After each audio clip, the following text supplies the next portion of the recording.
A new trend has taken hold over the city of London. A new brand of recreational activity has emerged into the scene to compete with a market already saturated with beloved favourites such as eating out, listening to live music, or going to the cinemas. This new form of entertainment is the virtual reality experience. Here, the inhabitants of Britain's capital are being offered an experience which integrates a reality simulation of traditional gaming with in-person socialising. Participants are promised a captivating experience and assault on all senses as groups of friends and co-workers don their headsets to battle aliens, zombies, and each other. Why has this trend taken hold? Why are people so eager to leave the house, only to put a headset on? These venues represent an attempt by the industry to compete with traditional entertainment in the real world. The key word in all this is the experience. These venues turn into an arena where friends can gather to fight off hordes of zombies, save the world from alien invasion, or even experience the stress of being a chef at a busy diner. The virtual reality experience seeks to capture two elements of real-world recreation, the socializing aspect and the participation. These VR providers often lay out their premises like the arcades of old, with an open space alongside their games for friends to socialize. The games themselves are multiplayer, meaning that groups team up to face each other or fight off a shared enemy, harkening back to the basic human instinct to form tight social bonds to fend off attacks from an external party. The bonding is further assisted by the provision of drinks, both alcoholic and non-alcoholic, to keep the fun flowing. There are also elements that the virtual reality experience provides that are simply not present in traditional media.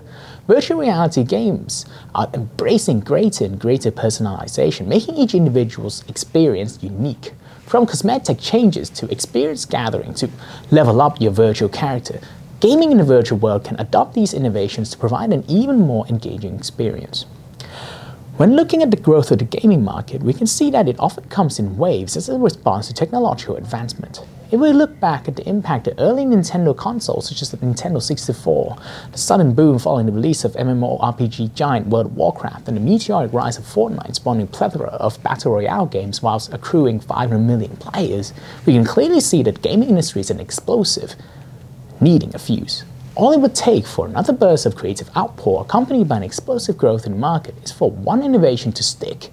And this is why owners of virtual reality establishments are hoping that our generation will abandon the real world and embrace a virtual existence.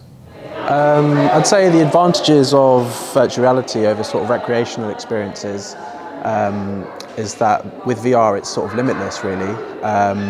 VR and AR sort of came about 4 or 5 years ago, and a lot more people are sort of aware of what VR and AR has to offer.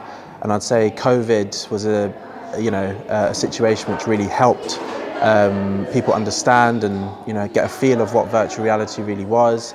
And it kind of, when COVID passed, it kind of played in our favour, so to speak, because now, since a few years ago, a lot more people are aware of like what to expect from Navrtar. Obviously, we're in the gaming industry. I think it really is that next level of entertainment.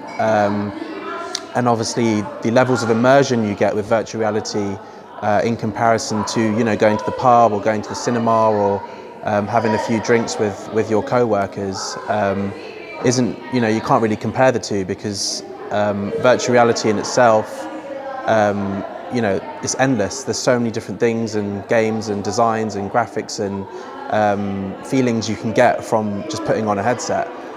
Whereas recreational activities are kind of just narrowed down, or it's a lot more limiting to sort of the way you can experience or feel certain emotions.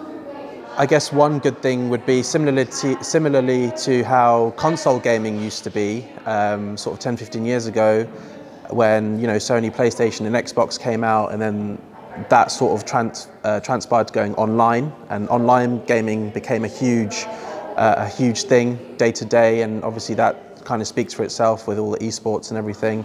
I'd say with virtual reality, hopefully it kind of follows suit. It might take a little bit longer just because the technology is a lot more advanced, but You know, that's something that excites me, obviously, for our business, and it's maybe an avenue that we can across sometime. You know, just having the idea that at one point you might have a group here having an experience, and they're playing a group, you know, halfway across the country, also having the same virtual reality experience, and really battling it out, and you know, getting that level of competition involved as well.